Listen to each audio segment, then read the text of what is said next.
Welcome to all of you. I am Vishal sir. Today I am starting new topic from 12th physics, that is from Maharashtra board, that is topic number 1, rotational dynamics. Today I am taking numericals from rotational dynamics, that is PYQ. These questions very important for your board exam, and please subscribe, please like, please share. Okay, जर तुम्ही या चॅनलवरती नवीन असाल तर या चॅनलला subscribe करा, video like करा, व्हिडिओ शेअर करा. खूप जास्त उपयुक्त प्रॉब्लेम्स जे आहेत पीवायक्यू, खूप जास्त महत्वाचे एक्झाम्पल्स आहेत बोर्ड एक्झामच्या दृष्टीने, त्याचं आपण प्रिपरेशन घेतोया. तर चला आता प्रश्न बघूया. हा प्रश्न जो आहे फेब्रुवारी 2020 महाराष्ट्र बोर्ड मध्ये हा क्वेश्चन विचारलेला आहे. फेब्रुवारी 2020 मध्ये हा क्वेश्चन विचारलेला आहे. चला रोटेशनल डायनामिक्स मध्ये energy of 1000 joule is spent to increase the angular speed of wheel. Angular speed of wheel from 20 radians per second to 30 radians per second to 30 radians per second. Full stop. Calculate the moment of inertia of the wheels. या प्रश्नामध्ये त्याने moment of inertia किती आहे त्या wheel साठी हे त्याने विचारलेलं आहे. बघा, एनर्जी किती स्पेंड केली, 1000 जूल एवढी एनर्जी स्पेंड केलेली आहे, वापरलेली आहे. आणि अँग्युलर स्पीड ची व्हॅल्यू इन्क्रीज झालेली आहे. इनिशियल अँग्युलर स्पीड आहे 20 radians per second, final angular speed आहे 30 radians per second. Okay, given बघा आता energy spend is equal to 1000 joule. 1000 joule हे गिवन इन्फॉर्मेशन आहे. पुढे angular speed first is equal to 20 radians per second. Angular speed second, that is omega 2. Omega 2 is equal to 30 radians per second. हे जे symbol आहे omega 2 आहे, हे symbol आहे omega 1. Initial angular speed आहे, final angular speed आहे. आता पुढे आपल्याला या न्यूमेरिकल साठी हा फॉर्म्युला वापरायचा आहे. Energy spent is equal to 1/2I in bracket omega 2 square minus omega 1 square.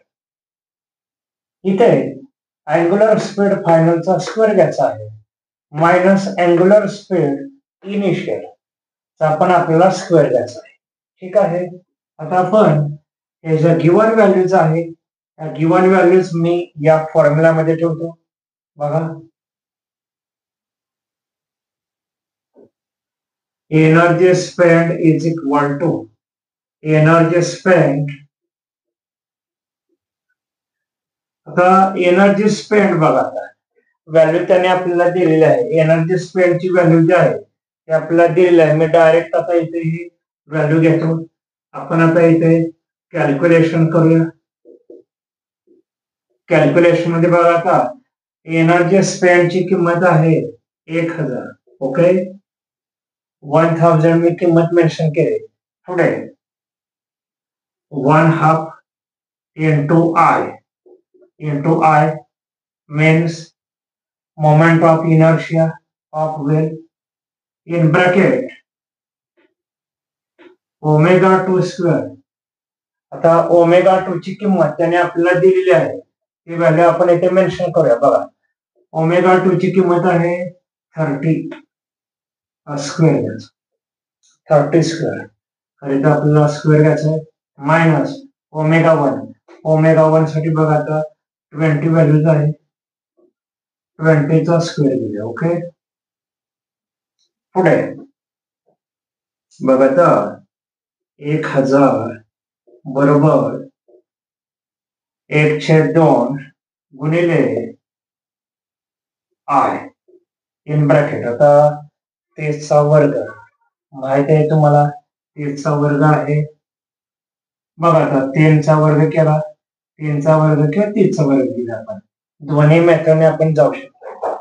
तर 30चा वर्ग केला तो आहे 900 वजा 20चा वर्ग आहे 400. ठीक आहे. पुढे आता या न्यूमेरिकल मध्ये पुढचं कॅल्क्युलेशन आपण करूया. आता बघा 1000 बरोबर 1/2 गुणिले आय 900 वजा 400, 900 वजा 400 यांची वजाबाकी केली, 500 किंमत भेटली आपल्याला. पुढे जाऊया. आता बघा आय ची व्हॅल्यू कॅल्क्युलेट करायची आहे आपल्याला. हा बदल असा करावा लागेल, आय इज इक्वल टू बघा तिरकस गुणाकार 1000 इंटू 2 अपॉन 500 खाली गेले म्हणजे यांचं मल्टिप्लिकेशन आहे 500 is equal to 1000 into 2 that is 2000 upon 500. 0 0 cancel, 0 0 cancel. आता 5 ने 20 ला डिवाइड करूया, आन्सर मिळणार आपल्याला 4. आणि मोमेंट ऑफ इनर्शियाचे जे युनिट आहे kilogram metre, kilogram metre square हे युनिट आहे 4 kilogram metre square. Moment of इनर्शियाचं जे युनिट आहे इथं लक्षात ठेवा. Calculate the moment of inertia of the wheel. Final answer आहे 4 किलोग्राम मीटर स्क्वेअर. ओके. तर या टाइपचे जे प्रश्न आहेत ते बोर्ड एक्झाम साठी खूप जास्त महत्वाचे आहेत. व्हिडिओ अजिबात स्किप करू नका, लास्ट पर्यंत व्हिडिओ हा वॉच करा. तर हे फेब्रुवारी 2020 ला विचारलेलं न्यूमेरिकल आहे. हे न्यूमेरिकल 3 मार्क वेटेजचं न्यूमेरिकल आहे. या मेथडने हे न्यूमेरिकल सॉल्व्ह करायचं आहे. ही सोपी मेथड आहे. ओके. नेक्स्ट क्वेश्चन बघूया. हे न्यूमेरिकल मार्च 2013 मध्ये महाराष्ट्र बोर्ड मध्ये विचारलेला आहे. 2 मार्क साठी हा प्रश्न विचारलेला आहे. खूप सोप्या पद्धतीने आपण हे प्रश्न सोडवतोय. व्हिडिओ शेवटपर्यंत बघा. A car of mass 1500 kilogram rounds a curve of radius 250 meter at 90 kilometer per hour. Full stop. Calculate the centripetal force acting on it. बघा विद्यार्थी मित्रांनो, या प्रश्नामध्ये आपल्याला सेंट्रिपिटल फोर्स ची किंमत फाइंड आउट करायची आहे. सेंट्रिपिटल फोर्स किती आहे ते आपल्याला चेक करायचं आहे. त्यासाठी पहिल्यांदा आपल्याला गिवन काय आहे या प्रश्नामध्ये गिवन मेन्शन करावे लागेल. बघा गिवन मध्ये मास दिलेला आहे 1500 किलोग्राम. एम ची किंमत हे एवढी मेन्शन केली. पुढे रेडियस दिलेले आहे r is equal to 250 metre. बघा रेडियस आहे 250 मीटर, हे रेडियस आहे. त्याच्यानंतर पुढे आपल्याला velocity v is equal to 90 kilometre per hour ही किंमत दिलेली आहे. आपल्याला ही व्हॅल्यू आपल्याला मीटर पर सेकंड मध्ये पाहिजे. मीटर पर सेकंड मध्ये हे कन्व्हर्जन करायचं आहे. मीटर पर सेकंड मध्ये आपल्याला व्हेलॉसिटी पाहिजे. त्यासाठी बघा हा फॉर्म्युला वापरायचा आहे. म्हणजे हा बदल आहे 90 आहे ती 90 ती व्हॅल्यू आहे तशी घेतली. ओके. 90 मल्टिप्लाय बाय 5/18 5/18 यांचं जे कॅल्क्युलेशन केलं आपण 5 इंटू 90 यांचं मल्टिप्लिकेशन केल्यानंतर 18 ने डिवाइड करायचं. आन्सर मिळणार आपल्याला 25 मीटर पर सेकंड. हे तुम्ही करू शकता. हे सोपं आहे 25 मीटर पर सेकंड. ओके. पुढे to find centripetal force. Centripetal फोर्सचा फॉर्म्युला इथे हा आपल्याला वापरायचा आहे. FCP is equal to mv square upon R. A म्हणजे काय, मास आहे. व्ही म्हणजे काय, वेलोसिटी आहे. आणि आर म्हणजे काय, रेडियस. ओके. आणि सेंट्रिपेटल फोर्सचा सिम्बॉल आहे FCP.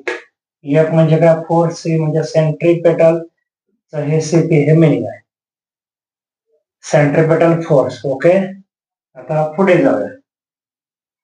कॅल्क्युलेशन आपल्याला करायचं आहे FCP म्हणजे सेंट्रिपेटल फोर्स. बघा आता एम ची व्हॅल्यू ठेवा. एम ची व्हॅल्यू किती आहे बघा आता 1500. Okay. 1500 into V square. V ची व्हॅल्यू आहे 25. ही व्हॅल्यू इथे ठेवू आपण 25 स्क्वेअर. पुढे आर ची व्हॅल्यू 250 मीटर. 250 मीटर. आता पुढे बघा या न्यूमेरिकल मध्ये आपण इथे हा झिरो कॅन्सल करूया. ठीक आहे. पुढे जाऊया. Therefore, FCP is equal to 150 गुणिले 625. 150 गुणिले 625. 25 चा वर्ग आहे 625. त्याला डिवाइड करायचं आहे आपल्याला इथं. 25 ने डिवाइड करायचं. ठीक आहे. 25 ने बघा आता विद्यार्थी मित्रांनो आपण कॅल्क्युलेशन करूया. FCP बरोबर 150 गुणिले 625 भागिले 25. आता पहिल्यांदा गुणाकार करूया आपण. बघा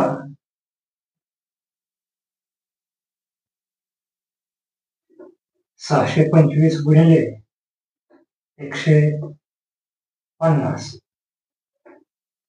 पहिलं काम करूया, झिरोने नंबरला मल्टिप्लाय करूया. 0 गुणिले 5 यांचं मल्टिप्लिकेशन आलं 0. 0 गुणिले 2 यांचं मल्टिप्लिकेशन 0. आणि 0 गुणिले 6 यांचं मल्टिप्लिकेशन 0. पुढे प्लस, खाली प्लस. पुढे 5 5 25. आता 5 ने मल्टिप्लाय करायचं वरच्या तिन्ही नंबरला. 5 5 25. 5 2 कॅरी केला. 5 गुणिले 10 10 अधिक 2 12. 1 कॅरी केला. 5 7 30 30 अधिक 5 7 30. 5 7 30 अधिक 1 31. पुढे 1 ने मल्टिप्लाय करायचं ह्या वरच्या नंबरला. 1 ने मल्टिप्लाय करूया 5. 1 into 5 5. 1 into 2 2. 1 into 6 6. ओके. पुढे एडिशन करायचे आपल्याला.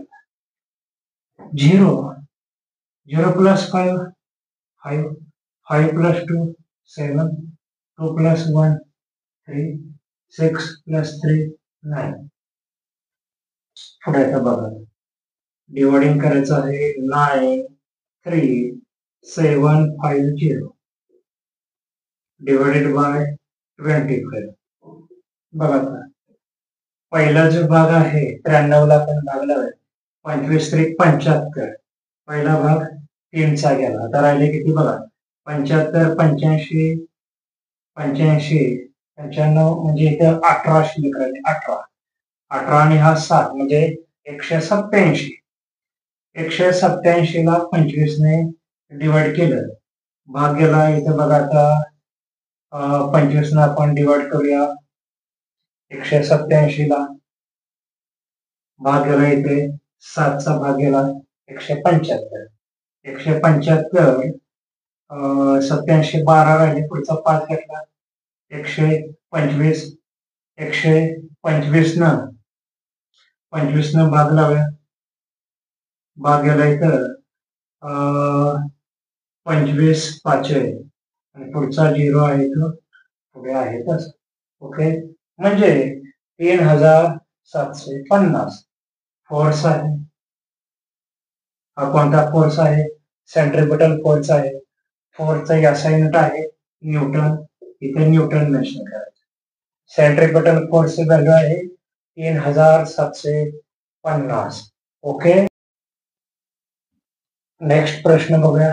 हा प्रश्न मार्च 2017 महाराष्ट्र बोर्ड मध्ये विचारलेला आहे. बघा आता PYQ. A solid sphere of mass 1 kilogram rolls on a table. Rolls on a table with a linear speed 2 meter per second. With a linear speed 2 meter per second. Find its total kinetic energy. आपल्याला इथे total kinetic एनर्जीची जी किंमत आहे ही find out करायची आहे. ही values find its total kinetic energy given. बघा आता m is equal to mass दिलेला आहे 1 किलोग्राम. वेलोसिटी दिलेली आहे v is equal to 2 metre per second. Velocity आहे 2 मीटर पर सेकंड. वेलोसिटी म्हणजे स्पीड लक्षात ठेवा, linear speed. To find total kinetic energy. आपल्याला टोटल कायनेटिक एनर्जी ची किंमत फाइंड आउट करायची. फॉर्म्युला बघा आता. E is equal to 1/2 mv square. E is equal to 1/2 mv square in bracket 1 plus k square upon r square. K means radius of gyration constant. Radius of gyration constant k चा आपल्याला वर्ग यायचा आहे. पुढे बघा आता calculation. k square is equal to 2/5 r square. हे value solid स्फिअरची फिक्स व्हॅल्यू आहे. सॉलिड स्फिअर साठी k स्क्वेअर ची किंमत असते 2.5 इंटू r स्क्वेअर. ही व्हॅल्यू तुमची पाठ पाहिजे. ही व्हॅल्यू लक्षात ठेवायची. पुढे ही व्हॅल्यू आपण आता इथे ठेवूया या फॉर्म्युलामध्ये. बघा आता E is equal to 1/2 mv square. हा पार्ट आहे तसं. पुढे 1 प्लस k स्क्वेअर ची ही किंमत आपण इथे ठेवूया 2/5 r square divided by r square. आता पुढे हा r स्क्वेअर हा r स्क्वेअर कॅन्सल. बघा न्यूमेरिकलचा पुढचा पार्ट बघूया. कॅल्क्युलेशन करायचं आहे. E is equal to 1/2 mv square in bracket 1 plus 2/5. आपण r स्क्वेअर ची व्हॅल्यू कॅन्सल केली. ब्रॅकेट या स्वरूपात मेन्शन करता येईल. 1/2 पुढे 1/2 इंटू 7/5 इंटू mv स्क्वेअर. हा ब्रॅकेट सॉल्व केला. 5 इंटू 1 5 5 प्लस 2 7 7/5. हा ब्रॅकेट सॉल्व केला. 1/2 इंटू 7/5 इंटू mv स्क्वेअर. पुढे बघा न्यूमेरिकल मध्ये m ची व्हॅल्यू 1 किलोग्राम दिलेली आहे. v ची व्हॅल्यू 2 मीटर पर सेकंड दिलेली आहे. ह्या व्हॅल्यूज आपण इथे ठेवूया. म्हणजे 1/2 इंटू 7/5 इंटू 1 इंटू 2 स्क्वेअर. 2 चा स्क्वेअर केला. ठीक आहे. पुढे आता मल्टिप्लिकेशन करूया. 1 इंटू 7 7 7 इंटू 1 7 7 इंटू 4. आता इथे आपल्याला 2 चा स्क्वेअर करायचा आहे. 2 चा वर्ग आहे 4. म्हणून बघा आता इथे 7 गुणिले 4 28. त्यांचा गुणाकाराला 28. या नंबरचा गुणाकाराला 28. 2 पंचे 10 छेद आहे. 2 ने ह्या 5 ला मल्टिप्लाय करूया. 2 गुणिले 5 10. 28 भागिले 10. याचा जो डिवाइडिंग केला आपण भागाकार केला याचा आन्सर मिळणार आहे 2.8 जूल. 2.8 जूल. तर ही व्हॅल्यू आहे एनर्जी साठी. तर या टाइपचे व्हिडिओ पाहण्यासाठी या चॅनलला सबस्क्राईब करा, व्हिडिओ लाईक करा आणि व्हिडिओ जास्तीत जास्त शेअर करा.